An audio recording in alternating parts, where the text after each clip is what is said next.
welcome everyone. I hope that you're all hearing me okay. I'm assuming so. I just have a couple of things I'd like to say at the outset. One, I really thought about declining this invitation in light of everything going on. We were scheduled to do this this follow-up session from a session that Michelle Franz, formerly of Seminole State College, and I did last November. And in light of everything with COVID-19, I really thought about not doing this session. It just seemed ill-timed. But the more I thought about it, one, I didn't want to let Tom down because he's a really nice guy. But two, I thought, well, there are things that I think we might say in a session like this. We might pivot a little bit and say a few different things than we would have otherwise. So today's title is maybe a little bit tongue-in-cheek, but is very sincere. Really? You're still talking about faculty buy-in to the quality initiative while remote teaching is still ongoing? Yes. And I think there's a reason to do that. So that's what we're going to talk about. Some caveats first. We're not going to go over ground that's already been covered. Last fall's November 2019 Instructional Designer Network webinar session that I just mentioned, that I co-facilitated with Michelle Franz, is available on YouTube at the URL that you see there. And I'll note that throughout this session, I make use of quick, memorable URLs, usually using the bit.ly shortening service, bit.ly.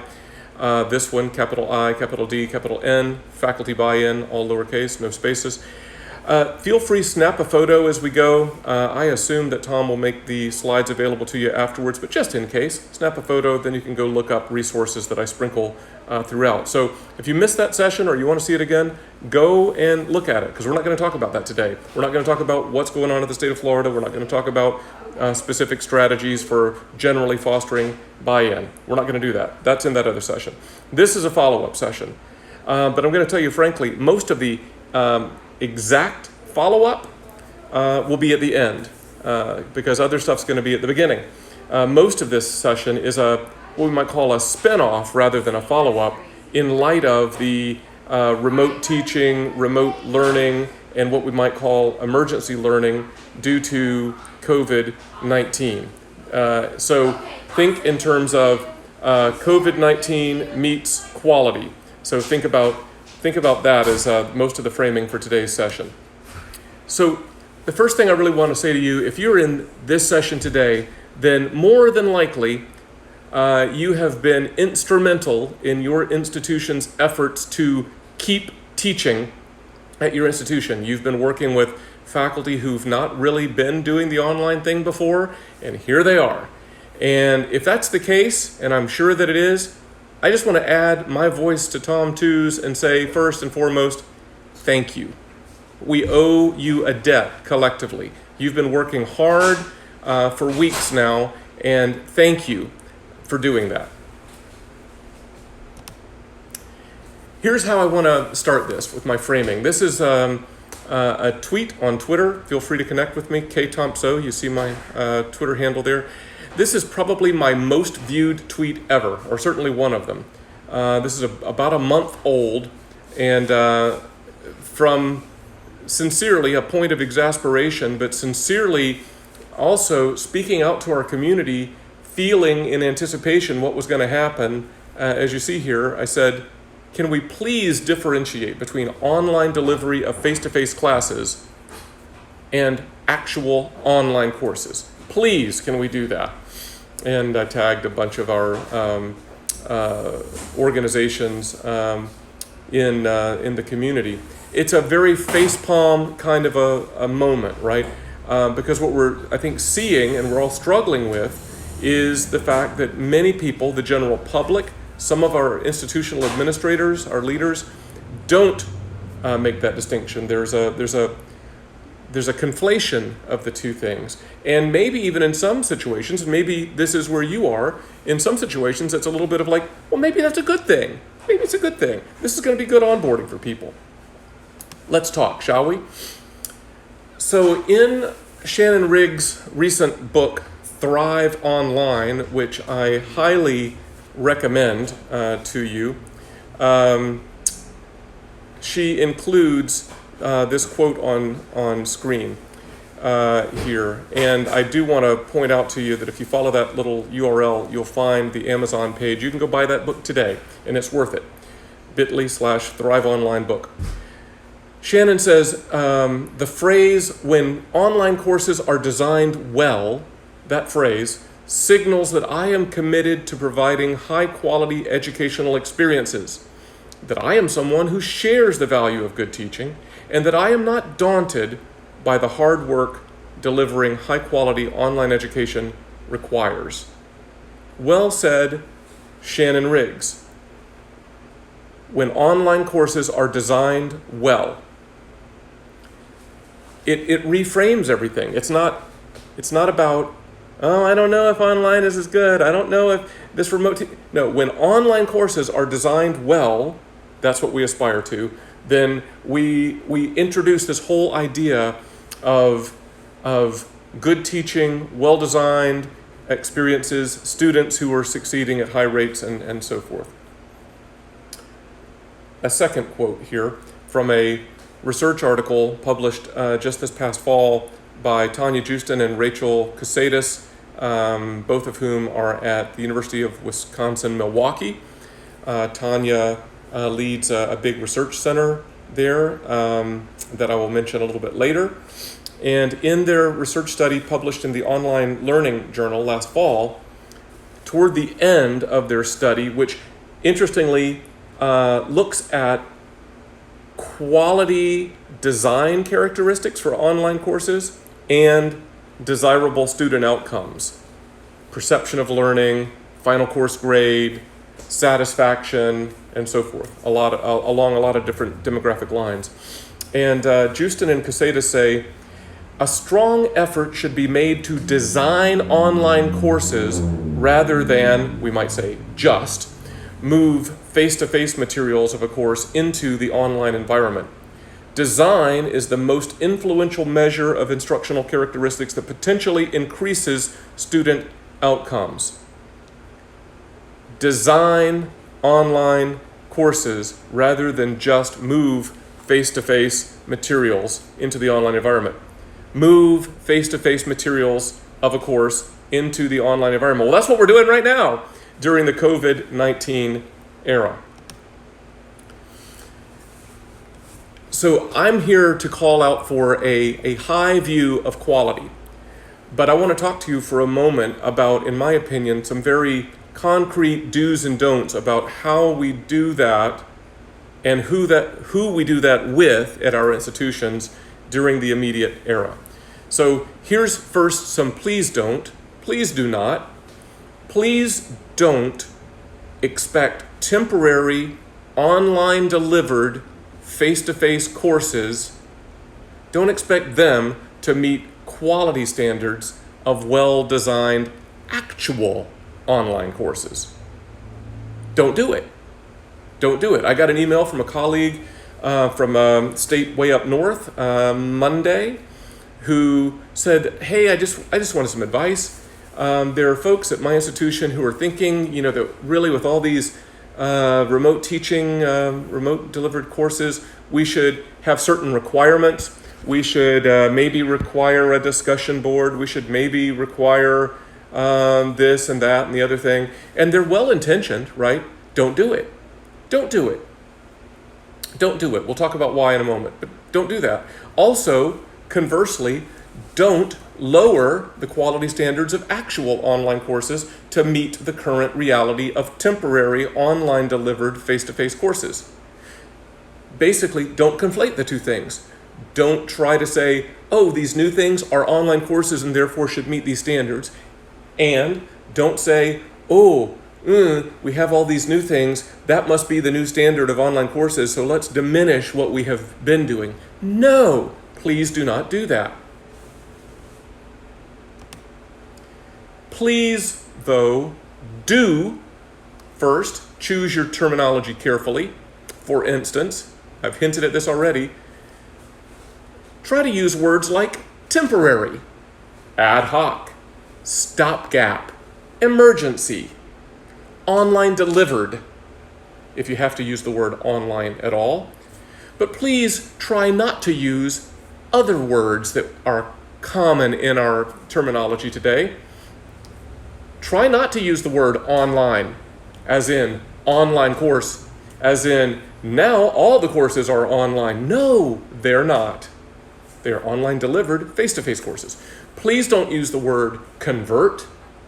Oh, we had to quickly convert all the face-to-face courses to online.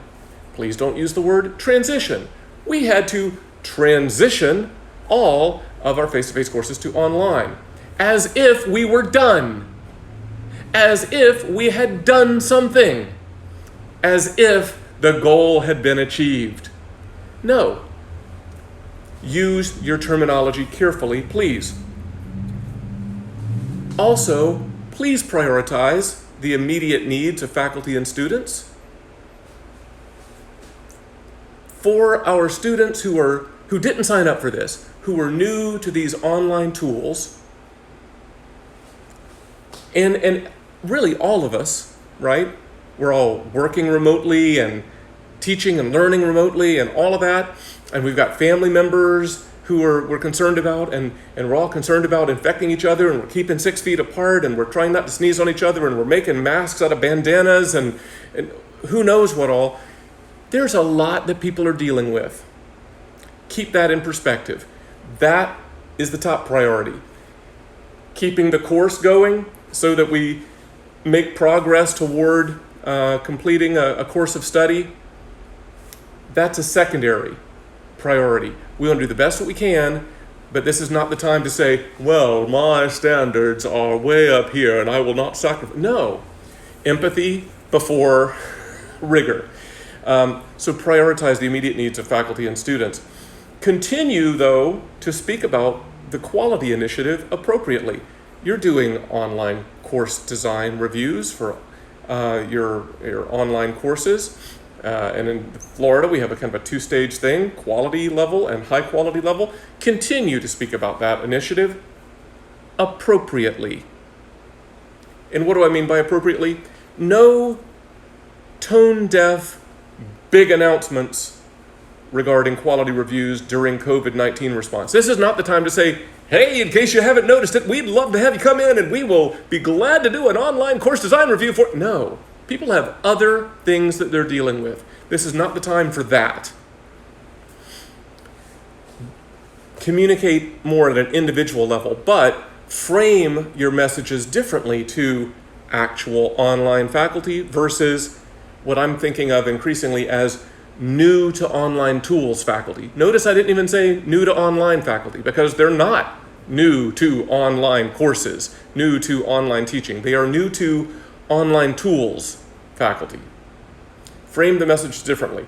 Here's some examples. For instance, messages for actual online faculty take a personal approach. Individual messages, whether that's an email or a Zoom call or a phone call or carrier pigeon, or however you're communicating with your client faculty with whom you are building rapport. If the shoe fits, wear it. If you've got a rapport and there's somebody who you think would benefit from having their course reviewed and they're otherwise doing okay, and it's contextualized in a consultation, then absolutely encourage them to have their course reviewed or go for the next level review of like the high quality designation, something like that. But do so appropriately. Do it in a collegial, supporting way. Do it in a confiding tone. Invite those faculty colleagues to be part of the solution. How might you do that?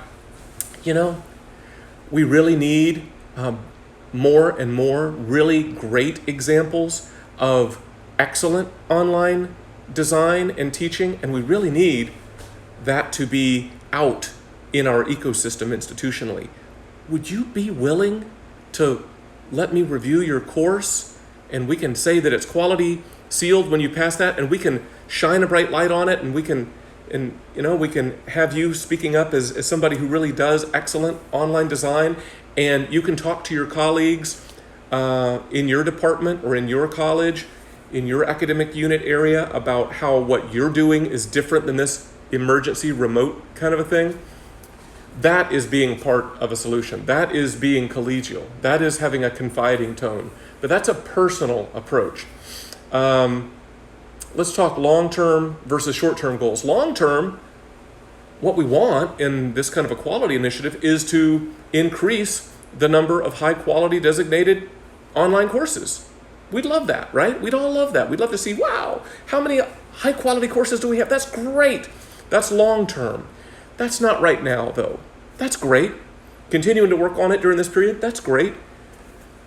But shorter term and more from a felt need perspective, right now, recruit high-quality faculty as potential spotlight ambassadors. Get them talking everywhere, especially to their department chairs and deans and other senior administrators, but to their colleagues as well, everywhere about what is the same and what is different about excellent actual online teaching versus stopgap remote teaching. In the short term, that is a viable goal. Also, help actual online faculty frame what they already know as helpful tips for the new to online tools faculty. That is useful. What's not useful is to say, ooh, let me teach you everything I've learned over the last 5 to 10 years about really good online design and online teaching. No, that would not be helpful. Oh, you know, anytime we're teaching a really good online course, what we need to have is no. Well, you need to have really great alignment between your student learning outcomes and your assessment. No, that's not what we're doing right now. We're all just trying to get through today, this week, and this semester. So recruit your successful, excellent online faculty to help frame messages that will get their colleagues who are new to online tools to that successful next spot, one day, 1 week, one month at a time. Messages for new to online tools faculty. Plant seeds. Plant seeds with new to online tools faculty. Encourage appropriate priorities in the short term. I've already mentioned that a little bit, right? Just get through today. Just get through. Prioritize the human over the procedural. Embody empathy. Realize that your students are humans and they have needs. Don't just figure that they're all trying to scam you. Just try to get through the term. Those are appropriate priorities in the short term, but then little nuggets, little ideas for how to make this whole thing a little bit more efficient. Try to do no harm in the process. Be digestible. If you can draw that from existing resources that you already have, little videos or little blog postings or what have you, great. You know, if you have to create something new, that's fine too. Enlist the help of your faculty, client, colleagues in doing that.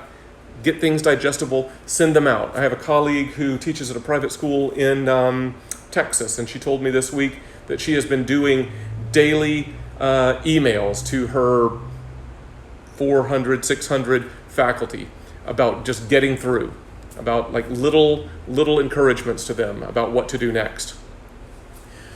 But in the process, as you're engaging with new to online tools faculty, kindly point out that it takes a lot of preparation, it takes a lot of collaboration, and it takes a lot of time to design and teach a really good online course. You don't have to be obnoxious about it, but kindly point that out.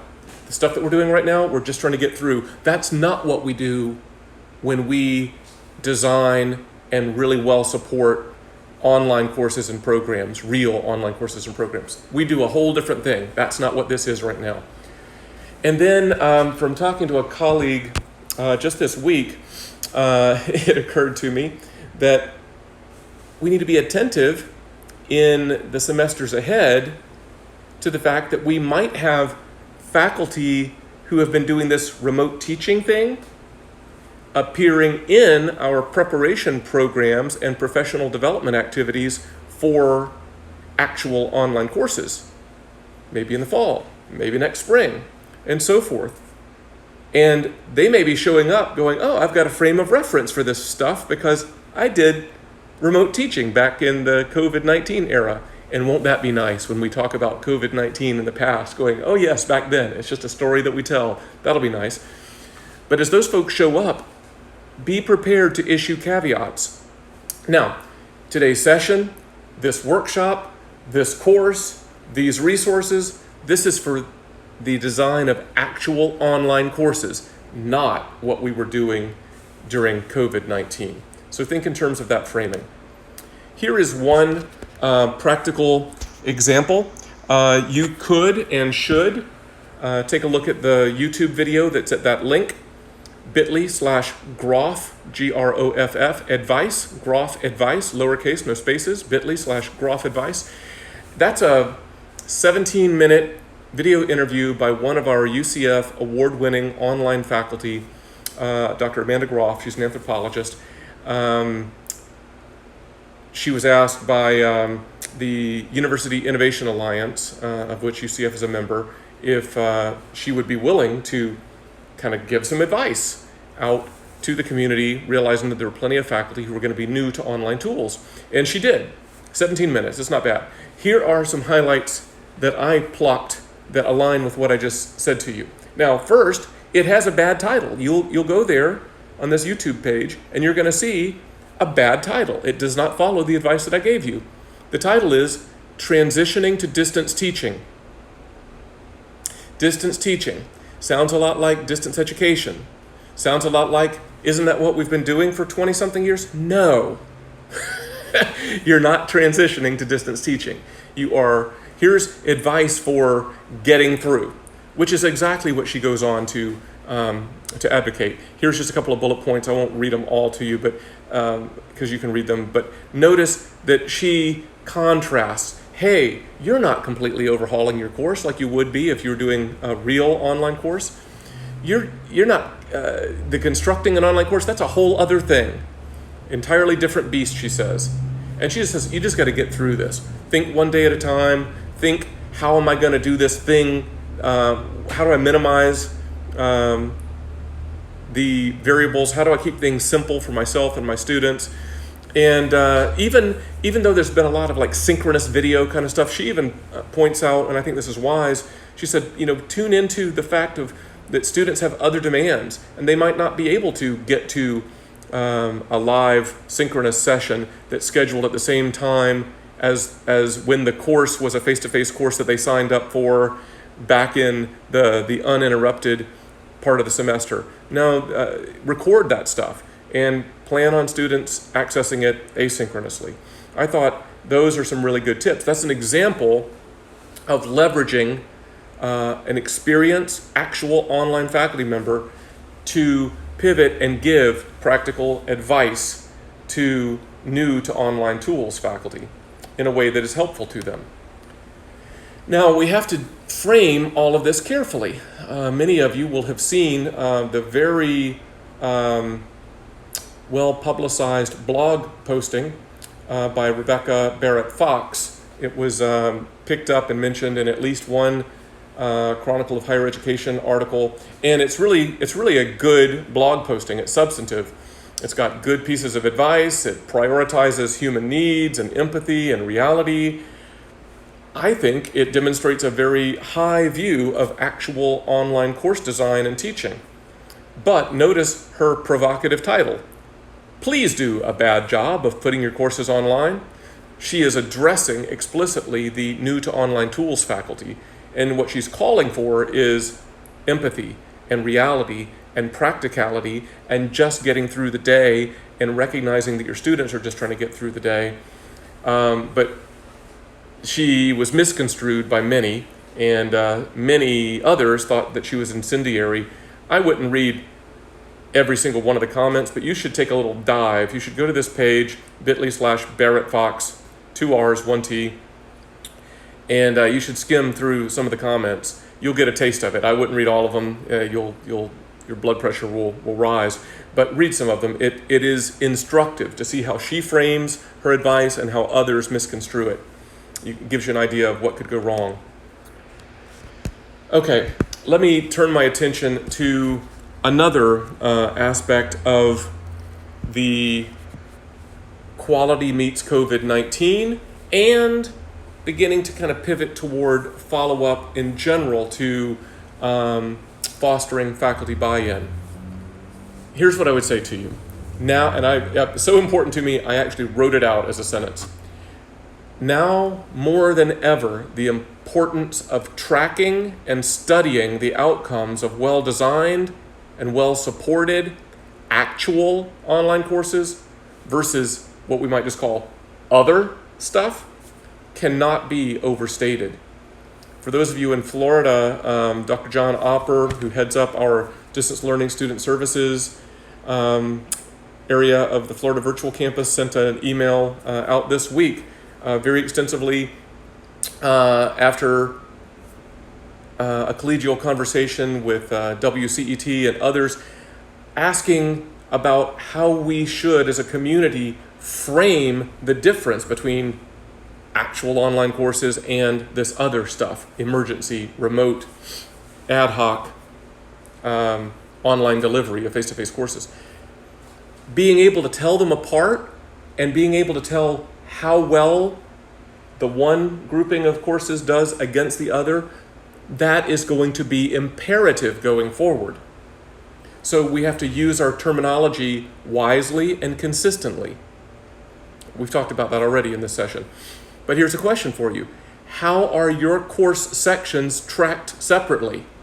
Actual online course sections versus these so-called, for lack of a better term, remote sections. Are they tracked separately? Are they just going to be in the same bucket? Would you be able to disentangle them later on? Would it look like you just took a hit in the performance of online courses when you're looking back 5 years from now? In this, however long this era is going to last? Oh, spring 2020, ooh, those online courses weren't good. Well, that's how it's going to look if it's all mushed in one bucket.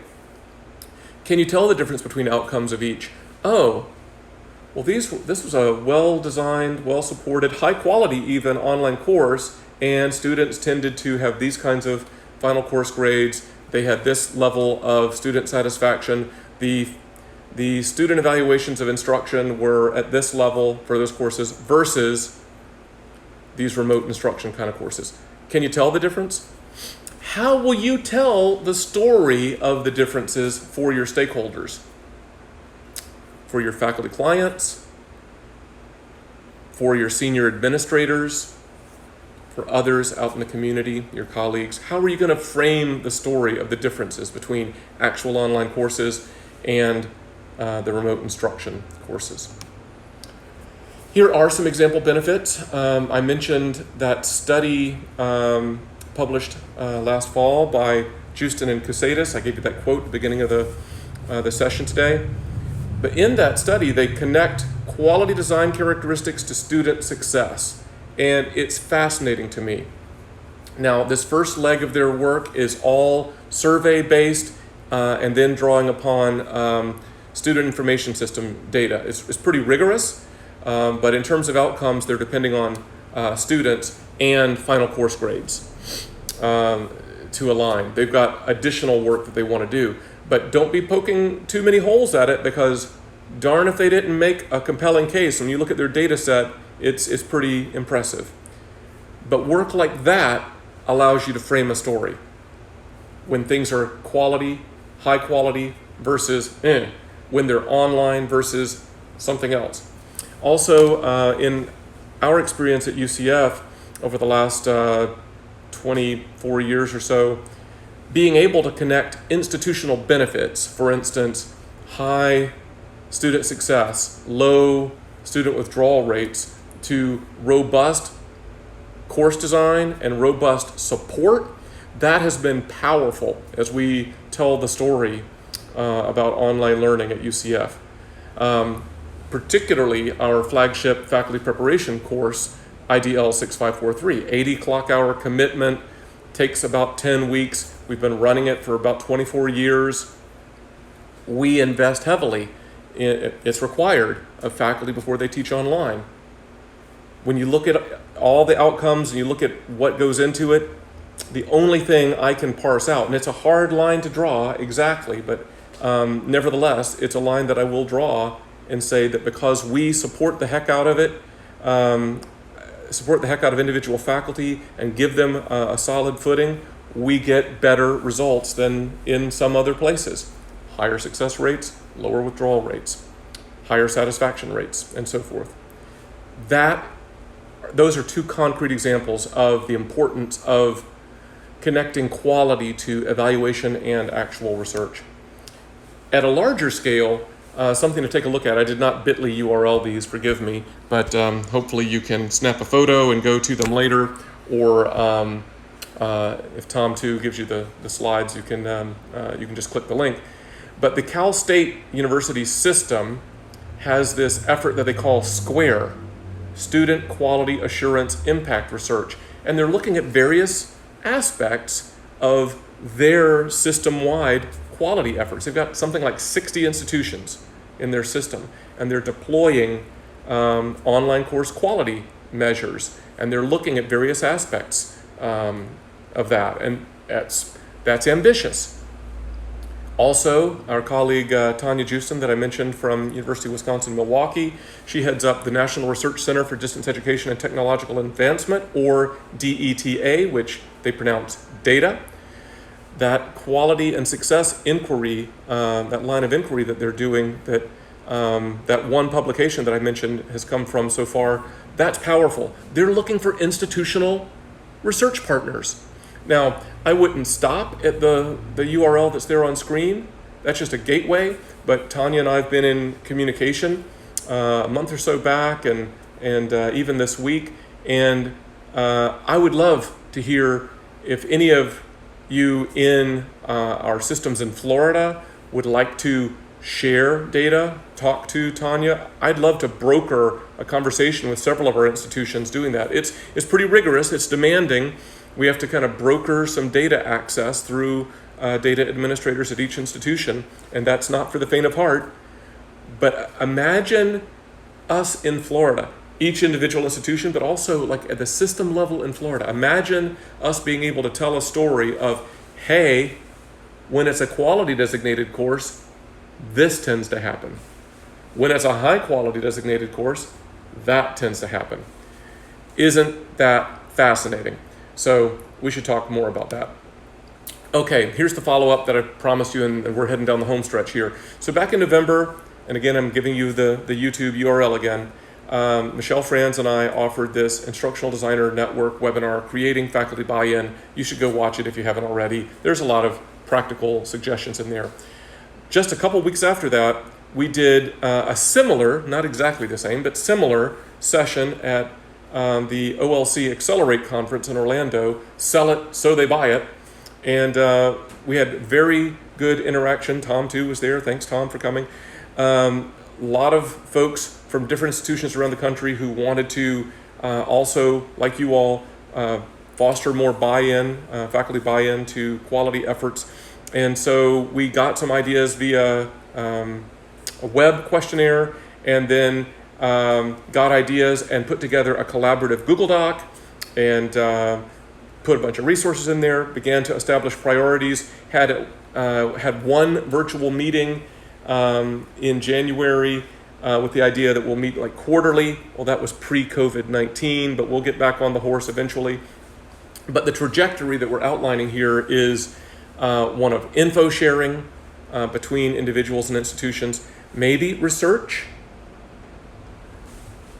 like I just mentioned a while ago, maybe future collaborative sessions, like in the webinar series like this, or at our professional conferences, which might also be webinars in the future, if it's any indication, because all of our travel budgets are going to be lean, and we're going to be doing a lot more webinars in the next year, I think. But collaborative sessions where we tell these stories and share our successes would be, I think, a real desirable thing that some of us are interested in. And I would invite those of you on this session today to join in. So specifically, to get access to that collaborative Google Doc that I mentioned, to say, yes, I too would like to share ideas, get ideas from like-minded interstate colleagues, or to say, hey, I'd like to learn more about Tanya Justin's data quality meets student outcomes kind of research. To do that, complete this quick form. It's like your email address and your name and any kind of ideas that you have, any questions that you have. You just go there, you fill it out. Take a picture, go do it later, do it right now, it doesn't matter. bit.ly/follow-up_quality buy-in. bit.ly/follow-up_quality buy-in, lowercase, no spaces. And finally, we're going to turn our attention to some questions and answers here in just a moment. But if I can do anything to help you whatsoever, if you want to talk more about any of this, you want to just commiserate, you want to say, can you believe it? I'd welcome that. Via email or via social media, professional networking, just feel free to reach out. Meanwhile, I think we have a few minutes here that we can get into some facilitated question and answer that Tom's going to lead for us. Tom?